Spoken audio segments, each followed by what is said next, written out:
भीषण बारिश और बाढ़ और लैंडस्लाइड से देश के कई इलाकों में मचा हड़कंप। सिक्किम के बालूतार में पहाड़ों से पत्थर गिरने से पावर स्टेशन तबाह। हैदराबाद के रामनगर में तेज बहाव में बहा बाइक सवार। उत्तराखंड की टिहरी में अचानक आई बाढ़ की वजह से पुल हुआ क्षतिग्रस्त और पुल की दूसरी तरफ फंसे पर्यटकों का एसडीआरएफ ने रेस्क्यू किया। उत्तर प्रदेश के बलिया में गंगा नदी खतरे के निशान के ऊपर बह रही है। रिहायशी इलाकों में घुसा बाढ़ का पानी।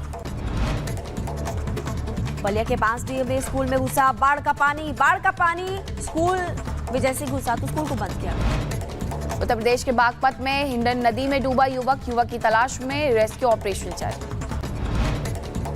मध्य प्रदेश के नर्मदापुरम में भारी बारिश की वजह से तवा डैम का जलस्तर बढ़ा और डैम से 13 गेट में से 5 गेट को खोला गया। उत्तर प्रदेश के गाजियाबाद में नगर निगम की लापरवाही सामने आई है। भारी बारिश के बाद सड़कों पर भरा पानी। उत्तराखंड के हल्द्वानी में बारिश की वजह से नाले में कार बह गई और कार में सवार सभी लोगों ने कूदकर अपनी जान बचाई। उत्तर प्रदेश के सीतापुर में ट्रेन से कटकर के युवक की मौत। रेलवे लाइन के किनारे मिला युवक का शव। महाराष्ट्र के पुणे में कई दुकानों में लगी आग। पिंपरी चिंचवाड़ में एक साथ कई दुकानों में आग लग गई। मौके पर पहुंची फायर ब्रिगेड की टीम ने आग बुझाने की कोशिश की। उत्तर प्रदेश के शाहजहांपुर में कुटार के जंगल के बारहसिंगा का तेज रफ्तार वाहन ने मारी टक्कर। बारहसिंगा की मौके पर मौत। उत्तर प्रदेश के रायबरेली में युवक ने गंगा पुल से कूदकर खुदकुशी की और पुलिस और गोताखोर तलाश में जुटे। और खबर कोलकाता से है। कोलकाता की बात सबसे पहले कर लेते हैं, जहां आरजीकर मेडिकल कॉलेज में जो रेप और हत्या की वारदात हुई थी उसे लेकर के अब कहीं ना कहीं लोगों का गुस्सा फूट रहा है। सुप्रीम कोर्ट ने इस पर कड़ी टिप्पणी की थी और इस पूरी टिप्पणी के बाद कहीं ना कहीं उथल पुथल की जो स्थिति है वो देखने को मिल रही है। इस केस में जैसे जैसे जांच आगे बढ़ रही है वैसे वैसे जांच के दायरे में जो किरदार आए हैं उनके चेहरे से नकाब हटता हुआ इस वक्त नजर आ रहा है। हैरान कर देने वाला खुलासा तो सामने ये भी आ रहा है। इसी कड़ी में देखिए आरजीकर अस्पताल के पूर्व प्रिंसिपल संदीप घोष इस वक्त सबसे अहम किरदार बनकर सामने आया है। क्या कुछ तस्वीरें निकलकर सामने आ रही है आपको इस रिपोर्ट के जरिए बताते हैं।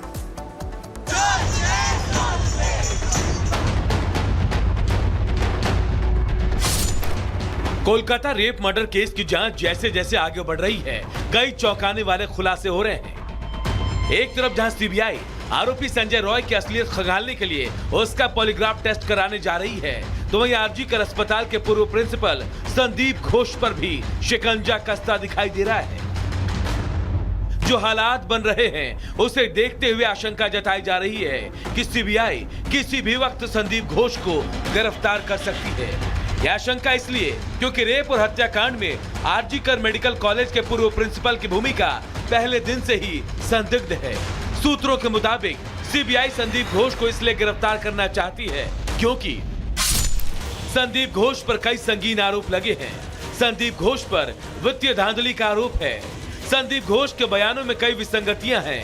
संदीप घोष बार बार बयान बदल रहा है, कई सवालों का जवाब देने में आनाकानी कर रहा है। हालांकि आरजीकर मेडिकल कॉलेज में लेडी डॉक्टर के रेप मर्डर केस में संदीप घोष की सीधी भूमिका है या फिर नहीं, सीबीआई ने अभी तक इसे लेकर कोई जानकारी साझा नहीं की है।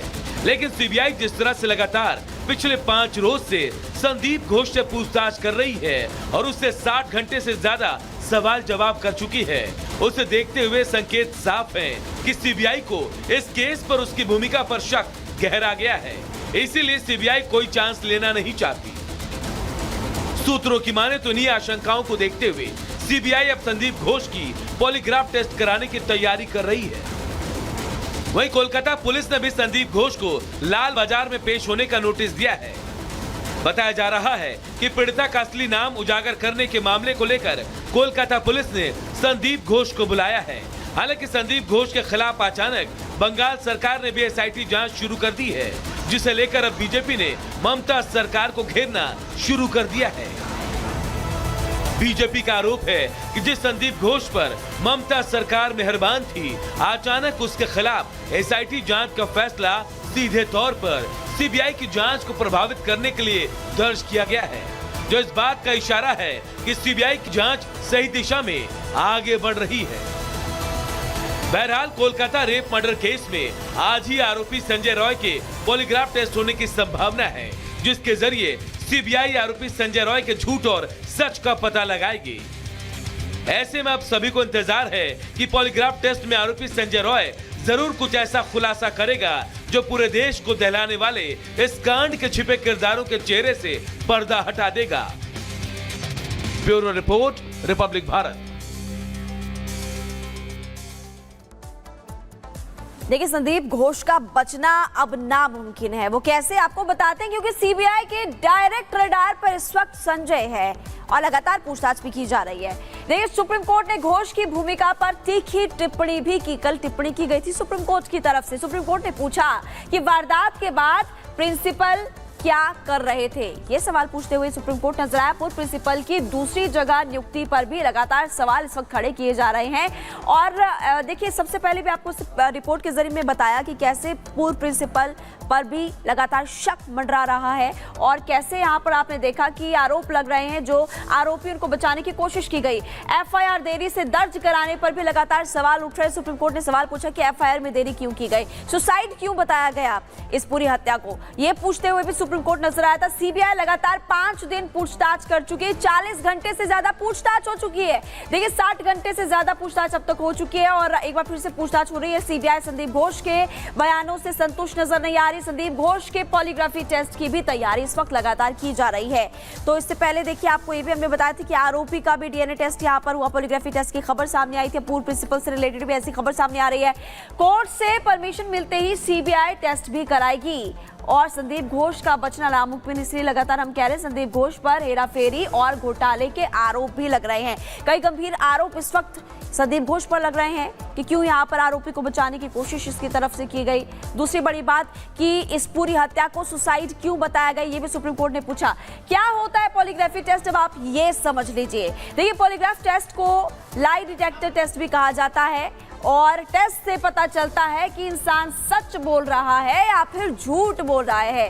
टेस्ट में सांस और धड़कनों को मापा जाता है। जैसे ही कुछ पूछा जाता है उसके बाद चेंज होता है, जैसे दिल की धड़कन है उसमें थोड़ा सा चेंज होगा तो ये पता चलेगा कि इंसान झूठ बोल रहा है या सच बोल रहा है। तो टेस्ट में देखिए, सांस और धड़कनों को मापा जाता है। इसके अलावा पॉलीग्राफ टेस्ट के लिए कोर्ट की अनुमति बहुत ज़्यादा इंपॉर्टेंट होती है। और ये भी आपको बता दें कि अब इस पूरे मामले में तैयारी की जा रही है कि संदीप घोष का भी पॉलीग्राफी टेस्ट हो।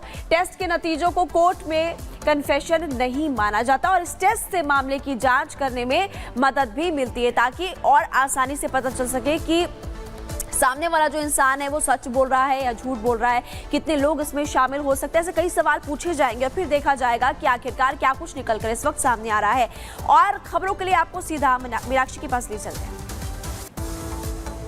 कोलकाता के आरजीकर अस्पताल में जो कुछ भी हुआ उसे लेकर के विरोध बढ़ते जा रहा है। एक तरफ डॉक्टर है जो प्रदर्शन कर रहे हैं तो दूसरी तरफ सुप्रीम कोर्ट की तरफ से स्वतः संज्ञान लिया गया। इस पूरे मामले में स्वतः संज्ञान लेते हुए सुप्रीम कोर्ट ने सख्त टिप्पणी की, ममता सरकार को फटकार भी लगाई। दूसरी तरफ पश्चिम बंगाल के गवर्नर सीवी आनंद बोस ने उपराष्ट्रपति जगदीप धनखड़ से मुलाकात की और इस मामले में पूरी जानकारी दी। अभी तक क्या